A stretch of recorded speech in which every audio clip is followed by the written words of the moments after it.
வணக்கம் நண்பர்களே. உதயநிதி அவர்களது ரகசிய அறையை கண்டுபிடித்த முதல்வர் விஜய் அவர்கள் லஞ்ச ஒழிப்புத்துறை அதிகாரிகளது அதிரடியான சோதனையில் சிக்கப்போகும் மாஜி அமைச்சர்கள். நண்பர்களே, இந்த வீடியோவிற்கு மட்டும் ஒரே ஒரு லைக், சப்ஸ்கிரைப் பண்ணிருங்க. திமுகவின் தலைமை எது நடக்கக்கூடாது என்று எதிர்பார்த்தார்களோ அது நடக்கப் போகிறது. கடந்த திமுகவின் ஆட்சியில் மக்களது வரிப்பணத்தை தொட்டவர்களை சும்மா விடமாட்டேன் என்பதை சட்டப்பேரவையில் முதல்வர் விஜய் அவர்கள் பேசியிருப்பார். பலரும் அது கிட்டத்தட்ட முதல்வர் விஜய் அவர்கள் சட்டசபையில் சாதாரணமாக பேசுகிறார் என்று எதிர்பார்த்தார்கள். ஆனால் களத்தில் நேற்று 2 நாட்களாக IPS IAS அதிகாரிகளது மாநாட்டில் கடந்த திமுகவின் ஆட்சியில் தவறுக்கு உறுதுணையாக இருந்தவர்கள் அனைவரும் எனக்கு நன்றாகவே தெரியும். இன்னும் அவர்களுக்கு 3 வாரங்கள் தான் டைம். அதற்குள்ளாக அனைத்து தவறுகளையும் சரி செய்ய வேண்டும். எந்தெந்த துறையில் எவ்வளவு கோடி ஊழல் செய்யப்பட்டது என்பதை அடுத்த 48 மணி நேரங்களுக்குள் எனது அறைக்கு வர வேண்டும். தவறு செய்தவர்கள் வீட்டில் சோதனைகள் நடத்த வேண்டும் என்பதை தற்பொழுது முதல்வர் விஜய் அவர்கள் நேற்று IPS அதிகாரிகளது மாநாட்டின் பொழுது பேசியுள்ளார். உதயநிதி அவர்களது ரகசிய அறை, அதாவது திமுகவின் ஆட்சியில் மொத்தம் 34 கேபினெட் அமைச்சர்கள், அதில் மாதம் 20% கமிஷனை உடனடியாக உதயநிதி அவர்களிடம் கொடுக்க வேண்டும் என்பதுதான் கடந்த 5 ஆண்டுகளில் உதயநிதி அவர்கள் போட்ட கண்டிஷன். உதயநிதி அவர்களது கண்டிஷனை ஏற்று திமுகவின் மாஜி அமைச்சர்கள் திமுகவின் ஆட்சியில் டெண்டர்களை வாரி வழங்கினார்கள். கல்வியில் இருந்து போக்குவரத்தில் இருந்து அனைத்திலும் 20% கமிஷனை பெற்று உதயநிதி அவர்களிடம் ஒப்படைத்தார்கள். அதில் குறிப்பிட்ட சதவீதம் அமைச்சர்களுக்கும் உதயநிதிக்கும் சென்றது. இந்த பணங்கள் எல்லாம் எங்கு வைக்கப்பட்டுள்ளது, எந்தெந்த இடங்களில் எல்லாம் இருக்கிறது, குறிப்பாக யாருக்கெல்லாம் பினாமியாக இருக்கிறார்கள் என்பதை எல்லாம் தற்பொழுது ஆதாரங்களை முதல்வர் விஜய் அவர்கள் சேகரித்து வருகிறார். உதயநிதி அவர்கள் கண்ணீர் விட்டு கதறி அழக்கூடிய நிகழ்வுகள் நடைபெறப் போகிறது. ஜூன் 5ஆம் தேதி ஸ்டாலின் அவர்கள் லண்டனுக்கு செல்கிறார். 20ஆம் தேதி தான் தமிழ்நாட்டிற்கு திரும்பி வருகிறார். தனது பேரன் இன்பநிதி அவர்கள் லண்டனில் படிக்கக்கூடிய கல்லூரியில் பட்டமளிப்பு விழாவில் கலந்து கொள்கிறார். அந்த நேரத்தில் தான் தமிழ்நாட்டில் நடவடிக்கை எடுக்கப்படும். ஏனென்றால் முதல்வர் ஸ்டாலின் அவர்கள் ஆட்சியில் பொழுது அப்பொழுது கிட்டத்தட்ட பல ஆயிரம் கோடிகள் ஸ்டாலினுக்கு தெரியாமல் முறைகேடு செய்யப்பட்டுள்ளது. அதில் உதயநிதியும் சபரீசனும் தான் அதில் கிங்காக இருந்துள்ளார்கள். ஆட்சி அதிகாரங்கள் மாற்றப்பட்ட பிறகு நடவடிக்கைகள் அனைத்துமே திமுகவிற்கு எதிராக இருப்பதும், கொளத்தூர் தொகுதியிலேயே ஸ்டாலினை முதல்வர் விஜய் அவர்கள் தோற்கடித்து விட்டார் என்பதையும் நம்மால் பார்க்க முடிந்தது. மேலும் ஜூன் 5ஆம் தேதி லண்டனுக்கு செல்கின்ற ஸ்டாலின் அவர்கள் அடுத்த நாளே தமிழ்நாட்டில் ஏற்பாடுகளை எல்லாம் முதல்வர் விஜய் அவர்கள் செய்ய தொடங்கிவிடுவார்.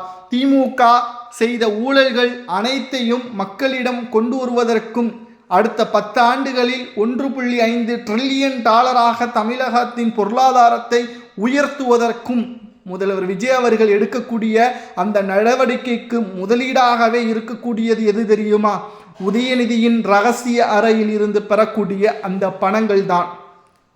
சாதாரணமாக நினைத்துவிடக்கூடாது. கிட்டத்தட்ட 4-5 கண்டெய்னர்கள் முழுவதும் பணங்கள் இருந்தால் எவ்வளவு கோடிகள் இருக்கும். அதையெல்லாம் அந்த ரகசிய அறையில் உதயநிதிக்கு சம்பந்தப்பட்ட நபர்களிடம் இருந்தும் கைப்பற்றப் போவதாகவும் செய்திகளை நம்மால் பார்க்க முடிகிறது.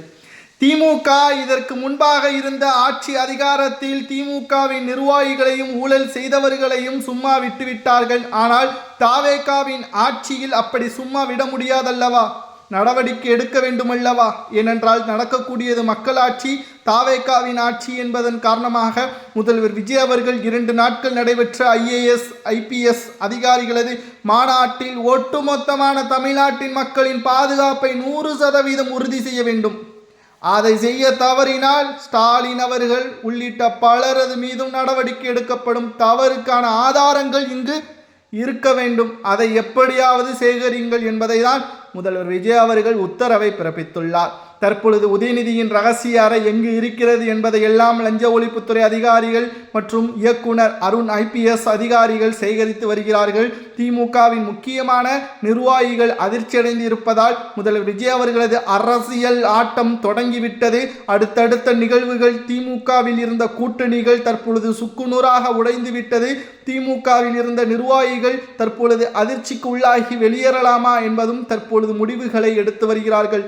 முஸ்லிம் லீக், விடுதலை சிறுத்தைகள், காங்கிரஸ், கம்யூனிஸ்ட் மற்றும் அதிமுக போன்ற கட்சிகள் அனைத்தும் தாவேகாவின் பக்கம் திரும்பிவிட்டது. திமுகவில் நடந்தது எல்லாம் ஊழல்கள் தான் என்பதை கூறும் அளவிற்கு திமுகவின் செயல்பாடுகளும் அமைந்துள்ளது. தமிழக அரசியலில் மிகப்பெரிய அளவில் அதிர்வலைகளை ஏற்படுத்தக்கூடிய வகையில் திமுகவின் செயல்பாடுகளும் தற்பொழுது அமைந்துள்ளது. மக்கள் மத்தியில் இருக்கக்கூடிய அந்த உண்மையான நம்பிக்கை விஜய் அவர்கள் மட்டும்தான்.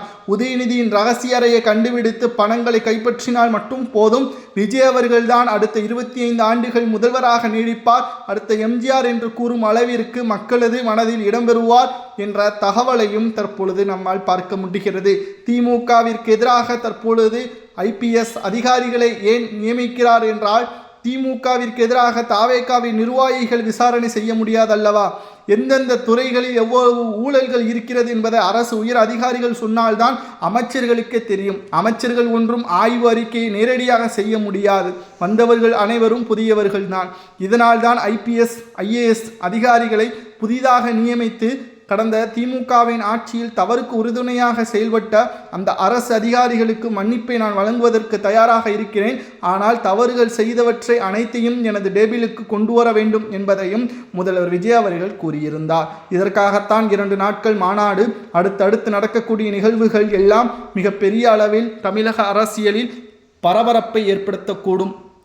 தமிழ்நாட்டில் திமுக மிகப்பெரிய ஊழலை செய்ததோடு அதை எப்படியெல்லாம் சரிகட்டி ஊழல் இல்லை, எங்களது சொந்த பணங்கள் தான் என்பதை மாற்றும் அளவிற்கு பார்ட்டி ஃபண்ட் என்பதை கொண்டு வந்து பல நிறுவனங்களிடம் இருந்து பெறப்பட்ட கமிஷன் பணங்களை கட்சியின் நிதியாக மாற்றி அதிலிருந்து தப்பித்து வந்தார்கள். ஆனால் சில தவறுகளும் உதயநிதி அவர்கள் மூலமாகவே நடைபெற்றது. இது ஸ்டாலினுக்கு தெரியாது.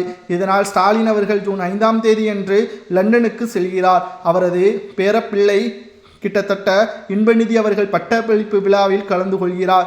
அங்கு ஓய்வெடுத்து ஜூன் 20ஆம் தேதி தான் தமிழ்நாட்டிற்கு திரும்புகிறார். அதற்குள்ளாக அனைத்து ஏற்பாடுகளையும் செய்து ஸ்டாலின் அவர்களது மகன் உதயநிதி அவர்கள் நிச்சயமாக ரகசிய அறைகளை கைப்பற்றக்கூடிய நிகழ்வுகள் தமிழ்நாட்டில் அதிர்வலைகளை ஏற்படுத்தும். பல போலீசுகள் குவிக்கப்படலாம். ஏனென்றால் பரபரப்பான இந்த சோதனைகளில் என்ன வேண்டுமானாலும் நடக்கலாம் என்ற காரணத்தினால் போலீஸ் பாதுகாப்புடன் கைது நடவடிக்கை கூட ஏற்படுத்தப்படலாம் என்ற தகவலும் அரசியல் வட்டாரத்தில் மிகப்பெரிய அளவில் பேசும் பொருளாக இருக்கிறது. திமுக நல்லவர்கள் என்றால் ஏன் ஓடி ஒழிய வேண்டும்? திமுக ஊழல் செய்யவில்லை என்றால் ஏன் பயப்பட வேண்டும்? தற்பொழுது ஊழல் செய்தவர்கள் தான் சேகர்பாபு, துரைமுருகன், KN நேரு, பொன்முடி என்று சொல்லிக்கொண்டே போகலாம். இவர்களிடமிருந்து பறிப்பட்ட பணங்களை முதல்வர் விஜய் அவர்கள் நல்ல காரியங்களுக்கு செயல்படுத்துவார் என்பதை நம்புவோம். நன்றி, வணக்கம்.